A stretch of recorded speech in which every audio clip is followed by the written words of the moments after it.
Hi, my name is Rosa Chavez, and I am a CTE educator at the High School of Fashion Industries.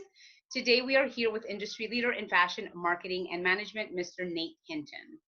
How are you doing? Doing well, very well, holding up during quarantine.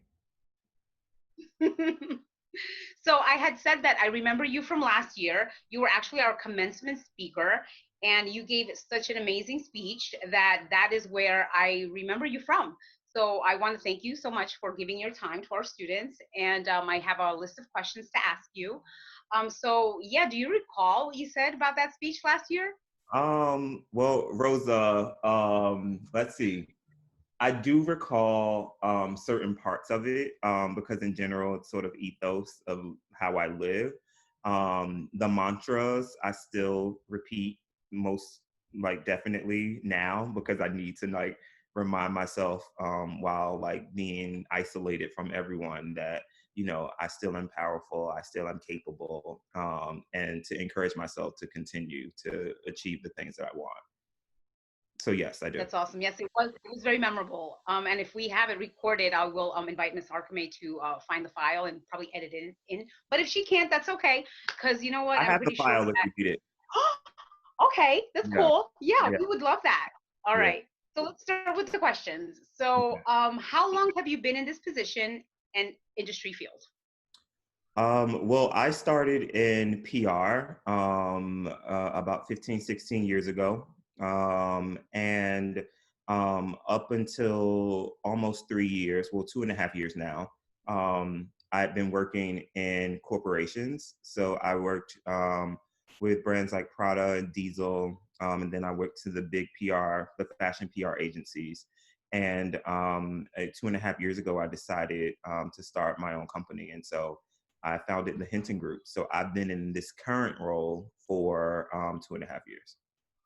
Wow, 12 and a half years. I mean, pardon for me, but you look like you're 29. Well, see? You don't look a day under 30. That's awesome. But no, that's great. I hear that, what I'm hearing is that you took your time, you learned from others, and now you're starting your own. Wow. So, what does a typical day look like for you?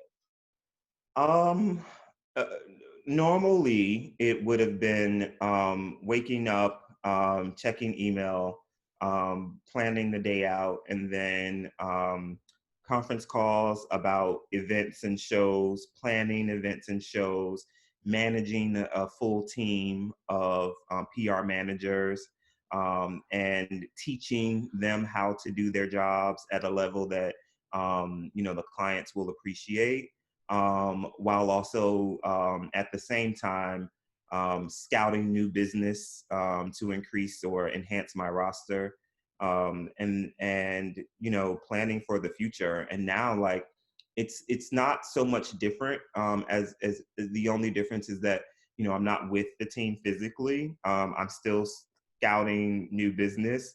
I'm still planning for new and innovative ways to create and to engage fans of fashion. The industry's at what I like to call a sea change, where new design talent, new leaders in the space will be recognized, I think. And I think that this is the opportunity, albeit a tragic, scenario. The beauty that's come out of this tragedy is that there's a chance for newness to um, have a chance, in my opinion.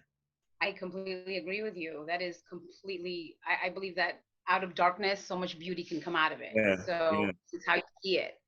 So, what is something, or what are the things about your day or about your job that you love the most and that you least like, and why?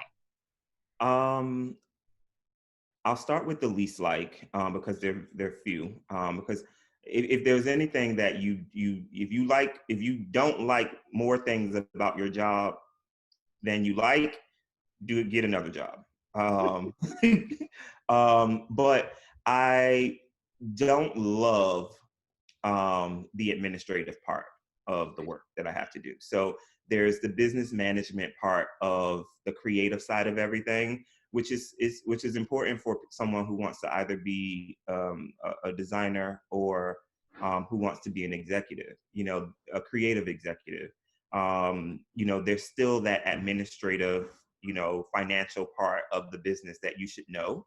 And that's, balancing the books, the HR, the managing the employees, um, the all of that paperwork type of stuff. I love to hand off to other people. Okay. I do Delegate. want to know what's going on, but I want to hand it off to somebody else. I love um, I love coming up with new ideas. I love seeing an idea come to life.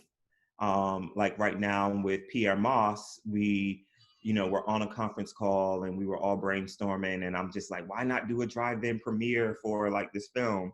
And it's happening now, and so that type of thing like really like moves me, when I see something like that happen. Yeah.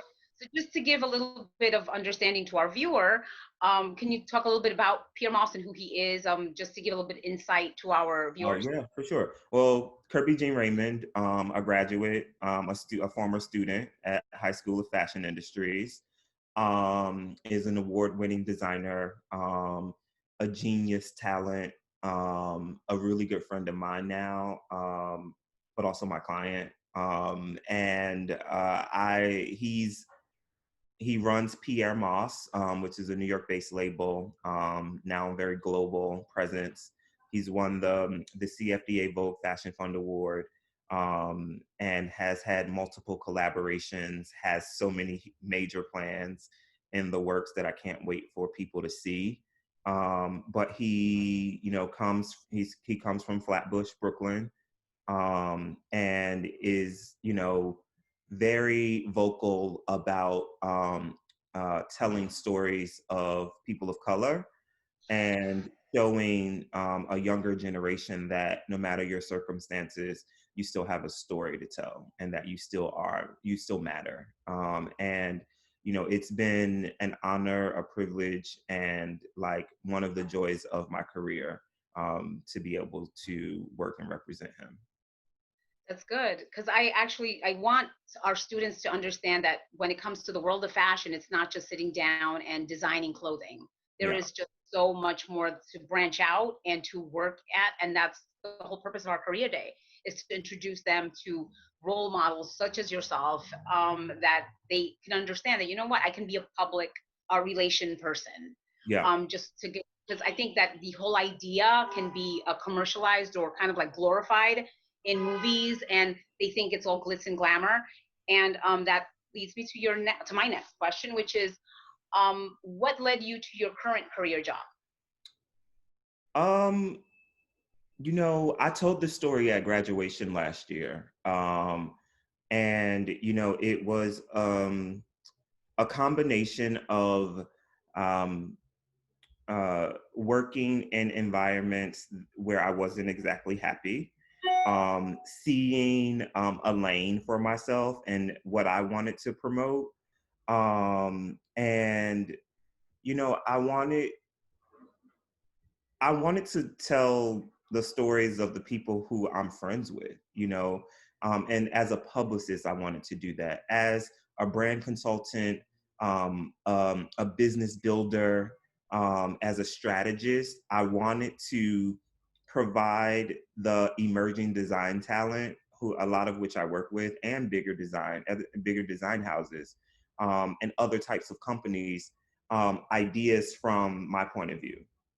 And I think that before I'd gone into establishing my own company, I had gone through not believing that my ideas were good enough, or that people would understand, or that because I'm Black from, an inner city, a single parent home, that, people wouldn't relate to the things that are in my mind. But turns out a lot of us from different backgrounds, Yes. regardless of what our upbringing, our nationalities, our sexualities, regardless of what those things are, there's a common thread that runs through us all. And so sometimes I might be thinking the same thing that someone else is thinking, but is afraid to say. And finally, a few years ago, I lost the fear, or I gave up the fear, of using my voice, and I decided to move forward with that. That's great. I think that a lot of our young adults are going to identify with that. There's a lot of just insecurities that come with being a young adult, a lot of not knowing who you are and not understanding that maybe that takes time. You know, it's a journey. You're not gonna have the answers from one day to the next. So with everything that you learn, you come into that realization, like that what I have to say is important. What I have to do, my purpose is it's valid. So wow, that's great. We were waiting for someone like you. Yeah. So my next question would be, what type of interests, abilities, and skills would help a person to be successful in your occupation? Um, hmm. Well, there's several. What I think I'm good at is natural leadership. You know, a lot of people have artistic talent. Like, I'm a great leader. You know, I can pass on information very well. And I can unify an organization, a team, and galvanize everyone towards a common goal, you know, and keep it focused. You know, that's what I know that I'm good at that. And my clients rely on me for that. And I also am just, sometimes when you say this about yourself, people are like, but are you really? I just feel like I have a good heart for people and that I care about people. I care about stories. I care that people win that deserve to win. Um, I think that's what's at the core. But skill wise, you need to be able to communicate effectively.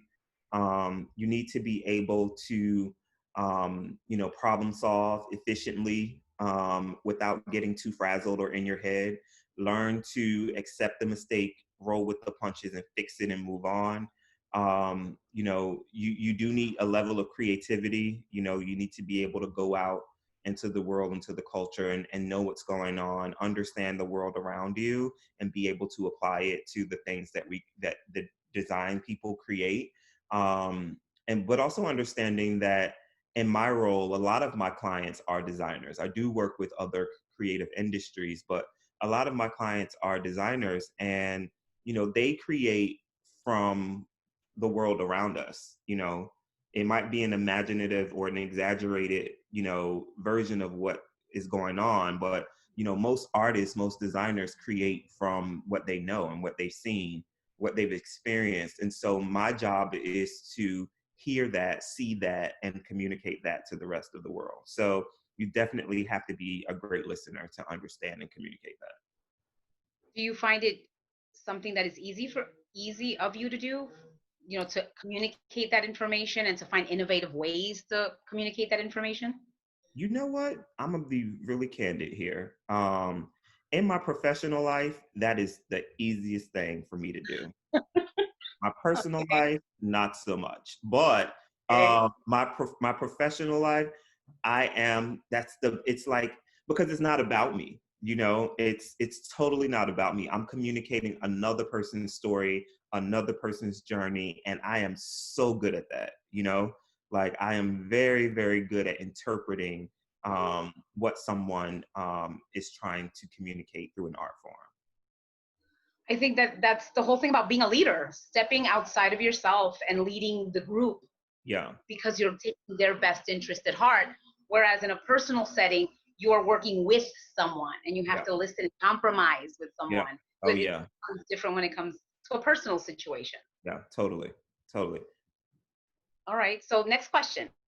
What type of education, training, technical knowledge, or experience is necessary for this kind of work? Well, if you ask like a Jay-Z or a Diddy, who didn't complete his degree at Howard, and Jay-Z, who didn't finish, high school, they would say, life, that's the type of experience that you need, but you need to be able to apply it effectively. I value education. I think it's important to have those experiences. And, I think, learning as much as you can about what you like right now is important, because and not think so far beyond where you are right now. Live in the present, learn the things that you're interested in right now, because I guarantee you in 5 years, it will change. Um, and, you know, once you get to that place, if you're a high school senior, you should be looking for internships, you know, with companies like mine, with design companies, with brands. And, you know, think about again what you like right now and try to get into the door of the thing that you like as close to that as you possibly can. If it's not the role that you want, what's in that company that you can actually do to be close to what it is that you want, which is exactly what I did. You know, I moved to New York. I didn't have a dime, and not, well, I had a little bit, but you know, I didn't have enough to survive in New York City. So, you know, I took a job as a freelancer to get in like the sample room when I knew that, you know, I had executive level talent, you know, but I took that job because I had to prove myself. It was my in. And once I got in, there was no stopping. Did you like it at the time? Um, No, I didn't. I didn't love it, you know. Looking back on it, I valued the experience, you know, Okay. because I learned from the ground up. And now running the company, I know how to tell someone at all different levels how to do their job. I know how to like brush my hands off and go and do that job if I need to, you know. And so learning all aspects of the business, it has been very beneficial for me. So while at the time, you know, I'm thinking, you know, I'm a little big headed at the time and I'm thinking, I know I need to be the PR manager, but there's already a PR manager, you know? And so, you know, I waited for my turn and I worked for my turn and it happened. So I would encourage everyone to find your end, keep the goal in mind and don't give up. Yeah, I hear a lot of sacrificing. You had to sacrifice a lot. You had to Yeah. keep your eye on the ball, and be patient about it. Yes. And our message is always to the young adults, you know, that your time will come. Just like you said, be patient about it. If you may not like it at the moment, but I think that the word like could be more passion. Yeah. Find what it is that you're passionate about, Hmm. and as long as that passion is there, it that can guide you, that can drive you. Yeah. I always try to kind of like tailor make or curate the words, because our kids, if you don't put them on the right mental track, they'll interpret to their own, um like, yeah, this is what he I'm with said. you. I'm with you on that. And what I will say to that point is, you know, while I didn't necessarily like it, I appreciated it, you know, because I was learning at the time. So did I love slinging samples and running from place to place to pick them up? No. In the rain? No. But I appreciated it, you know, because I was given an opportunity. And so there's the balance. Yes, definitely, I hear you. That's a great message. All right, so next question: what advice would you give a student interested in this career? Um, what you just said, honestly. I would say one, listen to your teacher. Um, listen to teach. She knows best. But also um, uh, on your in your personal time, do as much as you can to learn about what it is that you like. As a college student in rural North Carolina, where fashion was almost non-existent, or the industry of it was non-existent, you know, I would stalk style.com at the time and I would look at That is Tom awesome. Ford's Gucci's collections and I would look at, you know, honestly, P. Diddy was like was one of my major inspirations because again, I a black kid from inner city who never saw that representation of myself in the fashion industry because I'm looking at style.com and I don't see any black designers. I don't see any black executives. I'm only seeing what, you know, the Vogue and all of the people have told me, you know, were the benchmarks for this industry. And so when I saw Diddy, you know, I latched on to what did he do? You know, how did he get there? And it wasn't about the music that he did, but when he started Sean John, and what happened with that, it was a cultural phenomenon, you know, and you know still is a viable company.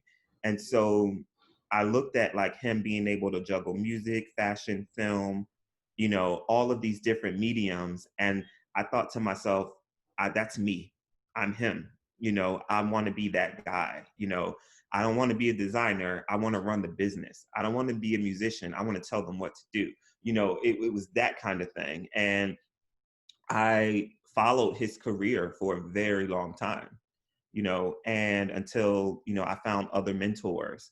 And so I would say, find the thing you're passionate about it, find someone who does it well, understand how they did it, and surround yourself with like-minded individuals. Not everyone's going to be or agree. Not everyone's going to agree with what you want to do. Not everyone's going to be a cheerleader. Not everyone's going to understand, but there's going to be a couple people in this world that are close or somewhere in your bubble, that will get you, that will understand, and that will encourage you. And if you latch on to that encouragement and you surround yourself with that type of energy, you will get to where you want to go. That's an amazing message. I like to add to that because sometimes I tell my students, you know what, and even if in the end there still is not that tribe, you know what, start your own. It Yeah. starts with you. You have to want it that hard, even if everyone's telling you don't. You know what, you're crazy, whatever. You know what, as long as that fire is inside of you, it's possible. It's possible. Mhm. And then the followers will happen. Oh People yeah. gravitate to you. Yeah. So yeah, I completely agree with you on that. That's an amazing message. Like, and I love, and I can actually relate to not having a role model out there and not being able to identify with anyone out there. And as soon as you see someone, you're like, oh my god. So Yeah. yeah, I completely agree with that, and I see your way on that. Right. Has technology changed your job? What changes do you see in the future? Well, I'm relying heavily on technology right now.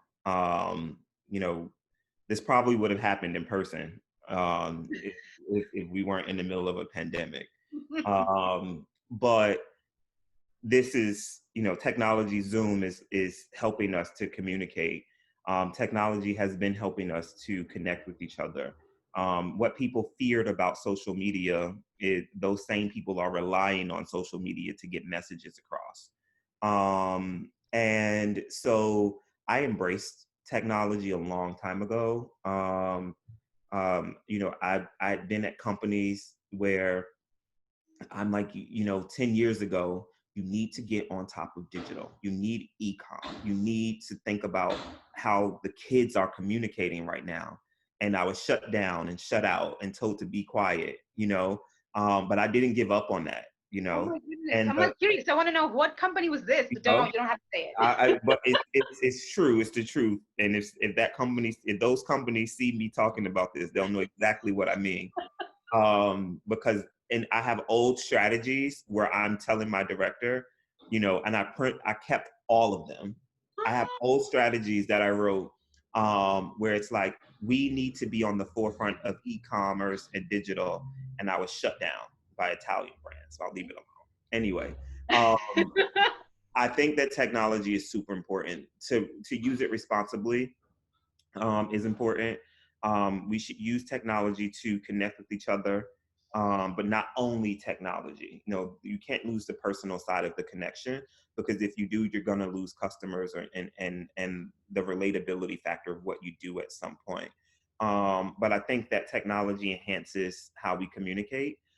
It can enhance the experiences that we have from a company standpoint. And I think that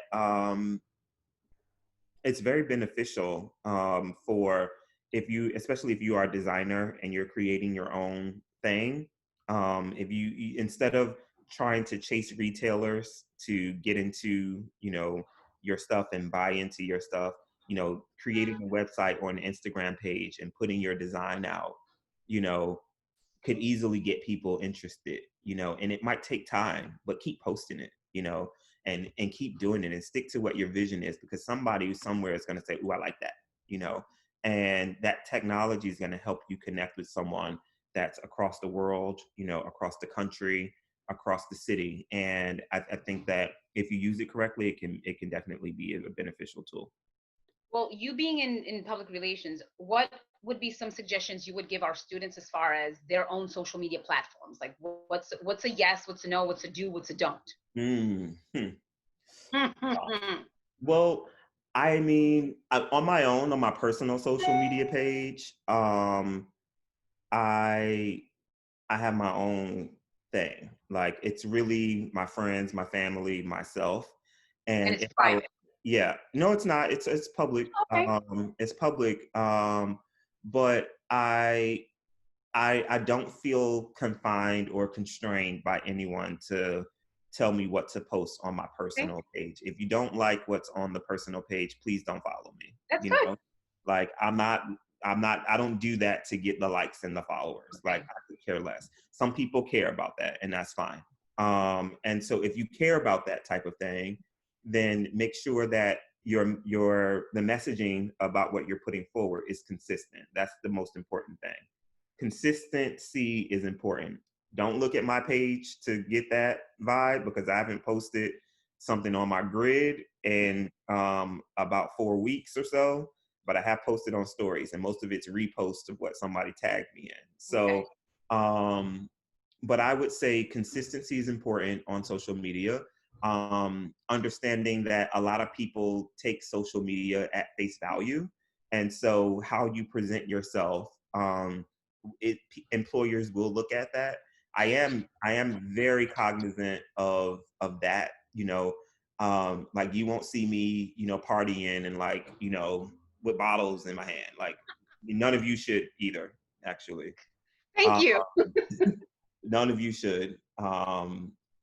And I'm very mindful of what that is. On the Hinton Group's page, I'm extremely consistent with posting. I have a schedule of when I post, of how I post and what I post, what the captions are. Are we relating to future clients? Are we speaking to future clients? That's always what I'm thinking about. But also trying to stay in the moment and to feel, I want to relate to someone who's not in fashion. I want to put something out that is a more overarching, more human theme on my business page that I feel like connect more emotionally, and that is under that is sort of uh, that that sounds like we're listening to the current environment, the current climate. So right now, if you look at the page, there's a lot of encouraging words. There's a lot of, you know, be strong, don't give up, keep going. Here's something that is either going to educate you or something that'll put a smile on your face. So I think consistency and messaging are very important. And that's for your professional one. That's for the professional page. Okay. So do you recommend students to start kind of like a private versus a professional one? So early on in the game, because we are turning digital. I don't see why not. The Oh, earlier you start, the better, because you never know who's looking. You never know who's looking for what. One of my clients is a big brand, and they're like, "Oh, Nate, can we find some up and coming photography people that like aren't like established yet because we want to like give them an opportunity while not breaking our budget also." So you never know what different companies are looking for, and so it's about, again, the communication. It's the consistency. It's putting your message out and staying true to that. Someone will like it. Someone will see it. that's awesome. Thank you so much for that. Okay, so I guess we're down to our last question. Are there other industries or positions where you could work with your skills expertise? Um, yeah, I'm kind of doing it now. With people have known me for years to work within fashion. Now I'm representing musicians. Now I'm representing architectural firms. Now I'm doing projects with technology companies. And the beauty of it all is that I can take what I learned and what I knew from fashion and from that industry and transform that into something else. The irony of it all, look at my neighborhood. I live in Harlem, so you hear the music outside. But the irony in that, what I just said, is that with my fashion clients, I take inspiration from other industries to promote their businesses. You know, Smart man. I rarely ever look at what another fashion brand is doing to inspire my clients to do what they should be doing.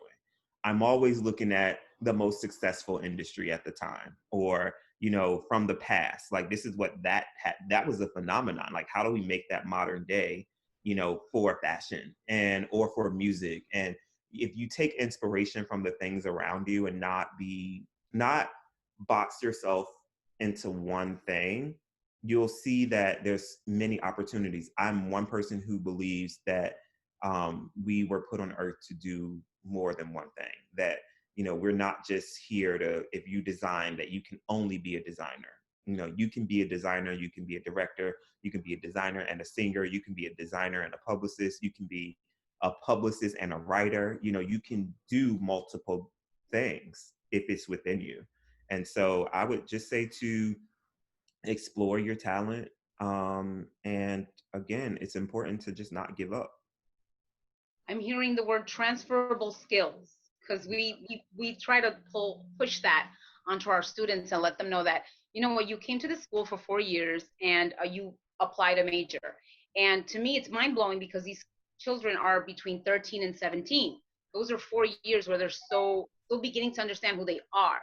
So I don't want them to think that, you know what, let me box myself in and this, my major is going to lead me for the rest of my life. No, not necessarily. Mm-hmm. Whatever you learned in our classrooms, you can transfer it into something else, into another major. So I hear that coming from you, you know, transferable skills. You know how to do this, um, being the messenger for these fashion people. And now you're being the messenger for music. You're being the messenger for these other fields because you know what, it's art, it's creativity. So kudos to you for being able to do that. That's awesome. So do you have a DNA? Because you know how there's a lot of people say that they have a DNA in their brand. And if you do, can we see that DNA in the other industries that you're starting to represent? Yeah. I won't say it exactly in case some competitors see what the DNA is. I don't give away my sauce. The secret sauce. You can't have the secret sauce. But again, I'll go back to where we started, and it's about heart. You know, I think that is my superpower, if you will, my uniqueness, my mind, my ideas, the way that I relate with people, the way that, you know, I am open to others' ideas, um, um, the way that I am, you know, as much a teacher as I am a manager to my team. And I think that, you know, I feel like I have a special thing. I don't know what it is. I've always felt like that as a kid, that there's just something within. You know, I do have a strong faith. And that also guides me. But not everyone believes the same things that I do. You know, I just think that my DNA um, is what is within. You know, it's that special thing that for a long time I might have denied in my, you know, teens and 20s, and like ran away from a bit. And when I look back, if I could have embraced my uniqueness a bit earlier, and gotten past that stage where I felt a bit miserable or a bit weird, or that I didn't fit in, I would realize that I was not born to fit in. And that part of my DNA is my superpower. That's awesome. Thank you so much for that. So we're down to our last question. What are the opportunities for advancement in this occupation?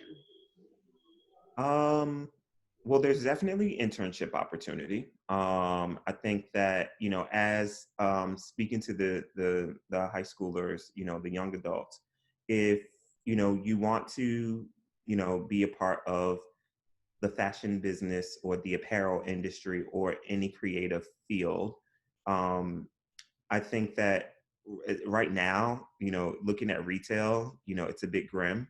But you are going to be the generation who changes that changes the way we buy.